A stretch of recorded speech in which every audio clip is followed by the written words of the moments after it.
Bonjour à tous les amis, heureux de vous retrouver pour une nouvelle vidéo et bonne année à tous pour cette première vidéo. Je vous souhaite bonne année et voilà, le bonheur, tout le bonheur du monde. Et comme je vous ai dit, je vais vous parler de Checkmate. Je vais vous en parler dans cette vidéo consacrée à ce titre parce que c'est un titre qu'on n'en parle pas assez, je trouve. J'ai cherché sur YouTube, personne n'en parle de ce titre. C'est méconnu. Alors pourtant, c'est fait par Greg Rucka et Greg Rucka, il a sa manière de faire des femmes fortes et tout ça. Il a une façon de faire qui est intéressante, je trouve, et il a participé à Infinity Crisis, qu'on en parlera un jour, parce que j'ai lu Infinity Crisis et j'ai prévu de vous en parler de chaque crise DC Comics que je vais essayer de lire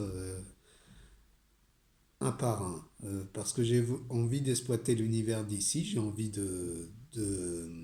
d'explorer encore cet univers, parce que j'ai vraiment des lectures où j'ai envie de parler de DC Comics, j'ai vraiment envie, j'aime bien cet univers, et voilà quoi. Et Checkmate est une des séries que j'ai commencé, c'est un des premiers titres que j'ai commencé fait par Greg Rucka, c'est vrai, j'ai commencé comme ça. Alors que j'ai commencé à lire les comics, c'est un des titres que j'ai lus. Pour moi, ça a été une bonne surprise. Je ne m'attendais pas à autant aimer. Ce premier tome a été vraiment une surprise pour moi parce que il y avait des personnages que je connaissais pas. Alan Scott que je connaissais pas, là, de Green Lantern, je le connaissais pas.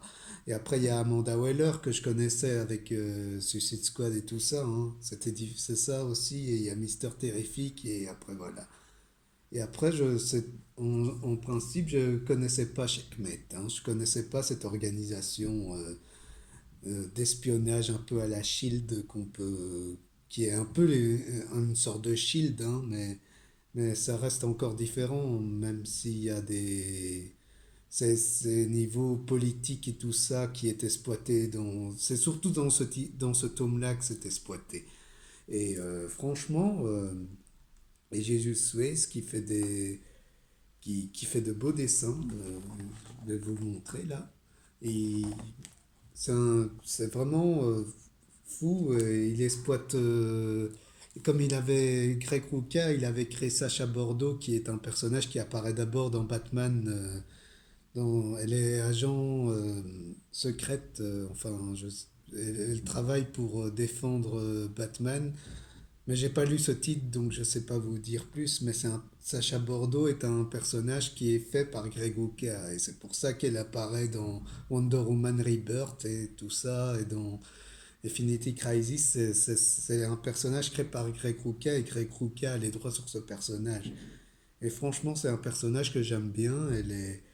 Elle est attirante, elle est jolie. Enfin, c'est un personnage qui est vraiment très bien exploité, je trouve. Après, on sent que Infinity Crisis l'a marqué par les événements parce qu'elle est à moitié robotisée et tout ça. Elle a du mal avec ça et elle sent que l'organisation n'est pas ce qu'elle croit de Checkmate. Et comme Max Lord était mort dans les périodes d'Infinity Crisis, ça a provoqué un traumatisme parce que c'est difficile de faire confiance et Amanda Weller, elle dirige l'organisation comme... enfin, elle a dirigé quand même la Suicide Squad et tout ça, et c'est normal que les gens se méfient de ça. Et voilà, après c'est sur le coup du gouvernement, et le gouvernement complote et tout ça. C'est vraiment intéressant. Pour ce premier tome, c'est ça, se concentre sur ça. Et c'est vraiment intéressant parce qu'il y a Mister Terrific que je connaissais pas, hein. J'ai connu grâce à ce titre. Et après, il y a d'autres, Jessica Midnight, Fire, qui est aussi des personnages que je ne connaissais pas. Et ils sont, je trouve que dans ce titre, ça arrive à les développer au maximum et c'est intéressant. Je trouve vraiment très intéressant en matière de développement de personnages. Et c'est vraiment très intéressant. Il y a un côté Lovecraft aussi avec les serpents et tout ça. Enfin, c'est un truc qu'on peut retrouver dans Red Sonja aussi, hein. C'est ça qui est intéressant, je trouve. Ça arrive bien à doser ça et c'est vraiment franchement, moi, c'est un titre que je recommanderais parce que c'est top, quoi. Après, voilà, je vais pas me répéter parce que c'est vraiment un bon titre. Et après, je vais vous parler du deuxième tome, dont le deuxième tome, je trouve il est pas aussi bien que le premier tome.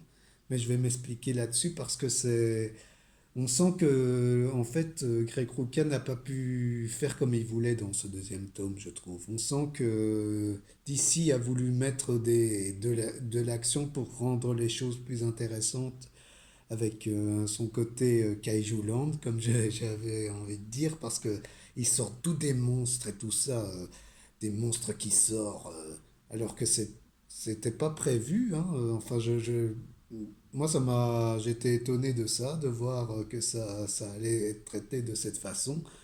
Et, et après, voilà, après, on voit que ça exploite. Ce qui est bien dans ce deuxième tome, c'est qu'on sent que Sacha Bordeaux en a marre de l'organisation. On sent que, enfin, tout est concentré sur ce personnage, hein. C'est ça qui est intéressant dans l'univers de Checkmate. Ça s'intéresse sur des seconds couteaux qu'on ne connaît pas et c'est ça qui est intéressant. On n'a pas beaucoup de titres qui font ça, je trouve, qui exploitent des personnages assez secondaires et pas très marquants pour le public.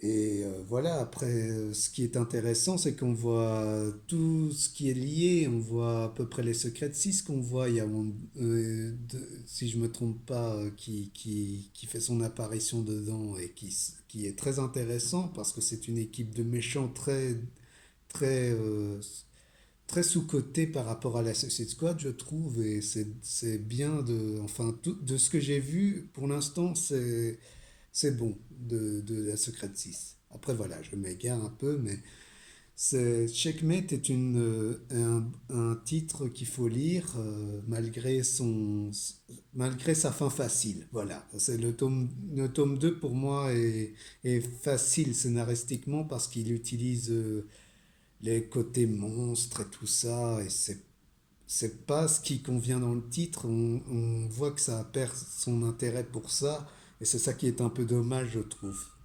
Et on peut dire que c'est un peu le gros point noir de ça, hein, de cette série, mais après, la série s'en sort bien.